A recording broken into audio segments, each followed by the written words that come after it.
আমাদের দুই ধরনের মানুষ রয়েছে, যারা প্রেশারের মেশিন দেখলেই প্রেশার মাপতে ইচ্ছা করে, আবার কিছু মানুষ রয়েছে দিনের পর দিন কখনো প্রেশার মাপে না। তাহলে প্রেশার মাপার আইডিয়াল সময় কতটুকু? আপনার যদি প্রেশার নর্মাল থাকে, 120 বা 80 এরকম থাকে, তাহলে আপনি প্রতি 1 থেকে 2 বছর পর পর অবশ্যই আপনার প্রেশার পরিমাপ করবেন। আপনার যদি প্রেশারটা 120/80 থেকে 139/189 মাঝামাঝি থাকে, তাহলে আপনি 3 থেকে 6 মাস পর পর প্রেশার মাপবেন। আর আপনার প্রেশার যদি ওষুধ খাওয়া লাগে, সেক্ষেত্রে কয়েক সপ্তাহ বা মাস পর পর প্রেশার মাপা উচিত।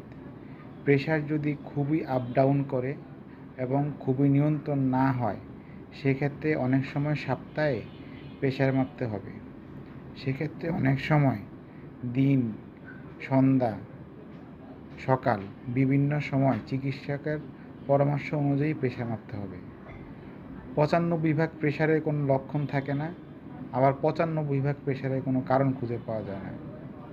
সো আমরা প্রেশারের প্রতি অত্যন্ত যত্নশীল হব।